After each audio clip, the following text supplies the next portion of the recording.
critical questions.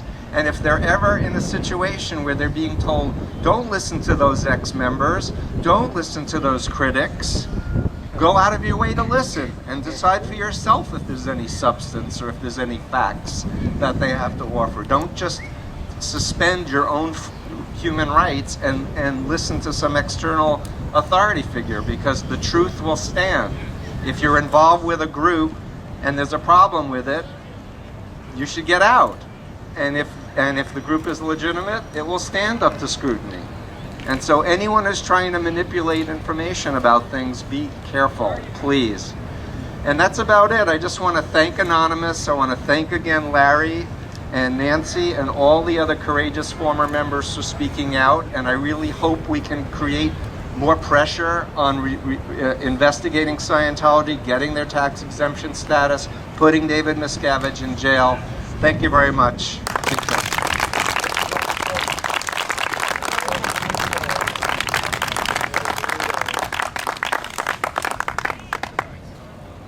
So I think Greg is going to come out here with the next thing, but what we wanted to do was we're going to be doing a film at a hotel nearby of a conference chat that's also going to go up on the internet, and hopefully it can answer some questions or help some people, whoever gets to see it. But in the meantime, if there's anybody who has any questions of any of the three speakers, you can feel absolutely free to ask them. We'll either answer publicly, or we're going to be hanging here for 20-30 minutes or so anyway afterwards, and if anybody has any private questions, we'll be very glad to answer them, because obviously we're only given like 10 or so minute talks and couldn't cover a lot, so feel free to ask anything you'd like. Hi. Howdy. Hi. Bird on the and Bird song. Oh, cool. And the first thing I wanted to ask you was, how long were you in? What did you go in and what did you come out? Okay, he asked me how long I was in, when I went in, and when I came out. I went in, not that I remember, 1 September 1973. I joined the Sea Organization, and that's after I took a course in earlier 73. I came out of staff in 1984 and became a public Scientologist until maybe 2003 or so. I mean, the last couple of years I was off. I was one of those Scientologists who was off lines, not making waves, still had somebody in, but was not participating. So that covers the time spent. And then for Nancy, I don't.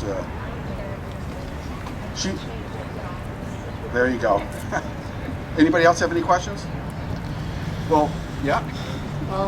How do all Scientologists always do the auditing sessions, or what level do you get to where you don't need to hold the cans anymore? He asked if all Scientologists have to do the auditing session, or at what level do you have to be to actually hold the cans and do the session. You're going to hold the can if you're even the raw Scientologists are a public Scientologist. I mean, if you do so much as a stress test on the street, you're going to hold the cans. They're going to tell you to think of a time of stress and trying to get you to see an e-meter read. If you do any course, like an introductory course, a little 12-hour course, they're going to have you on the cans after the course to see, do you have any upsets or anything, and try and judge by the reaction of the e-meter. But for auditing, at the lowest levels of Scientology, as long as anybody has paid, for either a 12.5-hour block or any initial auditing, you can be in Scientology one day and pay for auditing. Now, some people may not do auditing for a while, but I'd say the majority have at least done some session of Scientology whereby they were on the cans, the little bit of electricity was put through them, and their reactions were read on the, some people call it a lie detector, but I think the vast majority of Scientologists have been on the cans at some point. Can I just make a comment? Yeah. By the way, do you know that lie detectors have been proven to be incorrect? Like, they're not a scientific thing. So the whole basis that Hubbard had of trying to rip off lie detectors and try to create it into a way to understand what was going on in people's minds, it's totally flawed. And anyway, the parts of an e-meter, I believe it was less than $10 in Radio Shack, and they were selling them for thousands of dollars.